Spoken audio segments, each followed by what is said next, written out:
Os santos são sinais da presença do ressuscitado na história.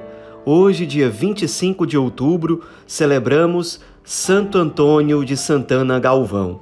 Nosso santo de hoje nasceu no ano de 1739, na cidade de Guaratinguetá, no interior de São Paulo.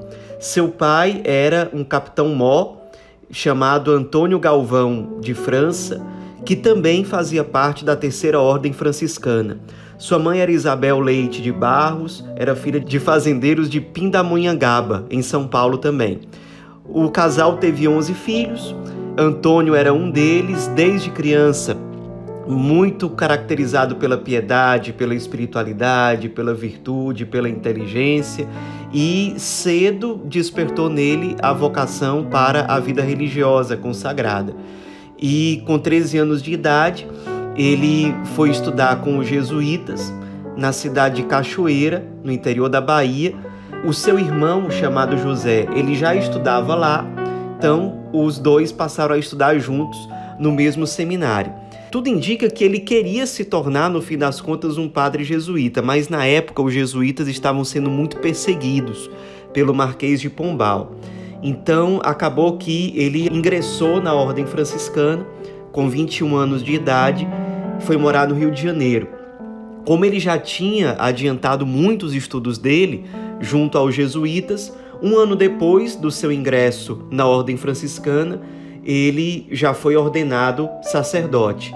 Conseguiu autorização do Papa, porque na época a idade mínima para ser padre era de 23 anos, então ele recebeu uma aprovação extraordinária, se tornou, portanto, um jovem padre, frade franciscano, que se tornou um grande pregador, um grande confessor, um grande diretor espiritual. Foi também guardião do convento, era muito procurado pelas pessoas de fora do convento para se confessarem com ele, para serem dirigidas por ele. Desde muito cedo, esse apostolado foi muito fecundo dentro da vida dele. Depois de um tempo, ele foi convidado para ser confessor num convento chamado Convento das Recolhidas de Santa Teresa. Então, isso era o ano de 1768. Ele passou a ser o confessor das irmãs lá, a pregar os retiros delas, pregar momentos de espiritualidade. Ou seja, ele passou a ter muito contato com as irmãs desse convento. E entre essas irmãs estava a irmã Helena Maria do Sacramento, que seria muito importante depois na vida dele, porque ele passa a ser o diretor espiritual dela, e essa irmã tinha muitas visões místicas. E ele teve que estudar muito o caso, rezou muito, consultou outros teólogos, e com o tempo ele chegou à conclusão de que aquelas visões, aqueles fenômenos extraordinários eram autênticos. E ela, a irmã Helena, sempre partilhava com ele o desejo de fundar um novo recolhimento de irmãs. Aos poucos ele foi confirmando isso, foi discernindo que de fato era a vontade de Deus, e acabou, junto com ela, fundando um recolhimento, o recolhimento de Nossa Senhora da Luz. Só que, na época, era proibido pelo Marquês de Pombal que fossem fundados novos conventos, recolhimentos, mosteiros, qualquer coisa do tipo. Então eles sabiam que iriam enfrentar dificuldades, mas assumiram a causa e fundaram o recolhimento. Depois de um tempo, que era esperado, o convento foi fechado. Mas aí houve uma pressão popular muito grande, as pessoas se revoltaram contra o fechamento do recolhimento, até porque o Frei Galvão, ele já era muito conhecido pelas pessoas, muito procurado, ele tinha muitos dons místicos, sobrenaturais, profunda vida de oração, tinha um dom de cura, tem casos que relatam bilocação, levitação, e sempre tinha palavra de ciência, o dom da ciência na direção espiritual, na confissão. Então ele já era muito conhecido, muito procurado pelas pessoas, e quando o povo soube que o recolhimento fundado por ele tinha sido fechado, o povo se revoltou. Inclusive os pais das freiras que tinham entrado no recolhimento. Então, depois de toda essa pressão popular, o recolhimento foi reaberto. Detalhe, Um ano depois da fundação do recolhimento, a irmã Helena faleceu. Então ele teve, o Frei Galvão, que ficar mais à frente, de coordenar. Muitas coisas era ela que fazia, mas com a morte dela ele teve que tomar a frente, escrever os estatutos, as regras, organizou tudo e depois de um tempo ele passou a se dedicar a uma espécie de reforma e ampliação do convento e da igreja, que hoje, inclusive, esse monumento todo, o Mosteiro da Luz, como é chamado, e a igreja do mosteiro são hoje patrimônio tombado, patrimônio considerado cultural da humanidade, assim declarado pela Unesco. Só que essa obra durou 28 anos para ser completada, porque era muita coisa. Então ele viajava muito para conseguir doações, conseguia muita doação de Guaratinguetá, porque ele era de lá.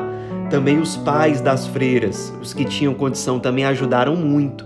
O povo se mobilizava e aos poucos o mosteiro ia se consolidando. Depois, inclusive, surgiu todo um bairro novo dentro de São Paulo, chamado Bairro da Luz, que foi se constituindo a partir da construção daquele mosteiro. Muita gente que trabalhava na construção do mosteiro ia morando por ali, ia surgindo o comércio, e aos poucos virou realmente um bairro ali.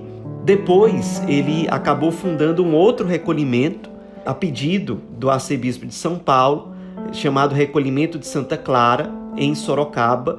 Ele se mudou para Sorocaba, passou ali 11 meses para se dedicar especificamente à estruturação desse novo convento, organizando tudo. Muito rapidamente vieram irmãs ali, surgiram vocações. Ele tinha uma capacidade muito grande de atrair pessoas para a vida religiosa. Era uma pessoa muito carismática, muitos se sentiam atraídos para dar tudo para Deus a partir do testemunho, a partir do contato com o Frei Galvão. E ao longo desse tempo ele foi recebendo várias nomeações dentro da ordem franciscana. Entre essas nomeações ele se tornou guardião do convento de São Francisco e São Paulo, assumiu essa missão com muita garra, com muito empenho, sempre sendo muito procurado pelas pessoas. Inclusive, quando a saúde dele começou a se debilitar, ele ficou praticamente dentro de um quartinho.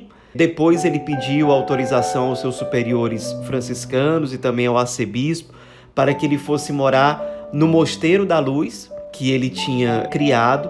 Recebeu essa autorização e passou a ser cuidado pelas irmãs que ficavam ali. Ele passou a morar no quartinho e as pessoas sempre o procuravam para receber a oração dele, para se aconselhar, para se confessar.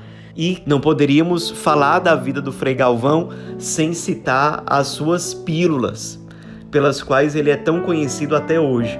Como é que começou essa história?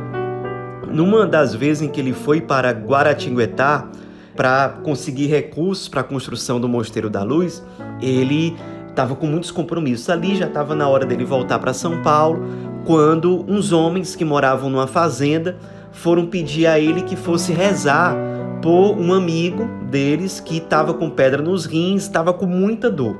E todo mundo já sabia que ele tinha o dom da cura, e só que ele já estava para voltar para São Paulo e ele não tinha como ir até a fazenda. Então o que é que ele fez?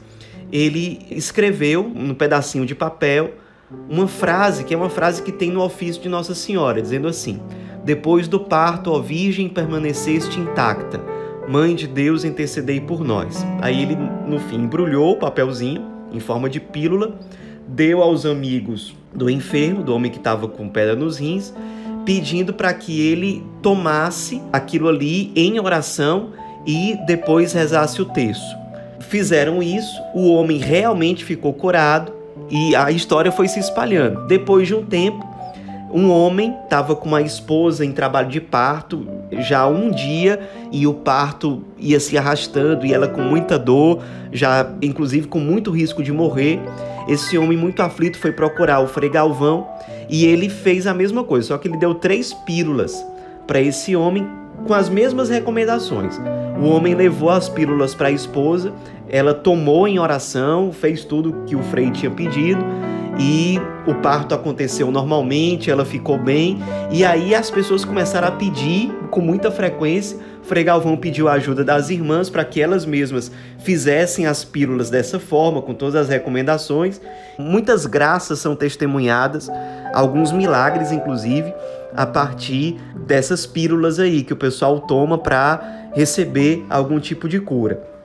Frei Galvão, lá no Mosteiro da Luz, então vivendo naquele quartinho de forma muito simples, de forma muito humilde, recebendo as pessoas com muita frequência para aconselhamento, para direção espiritual, para confissão.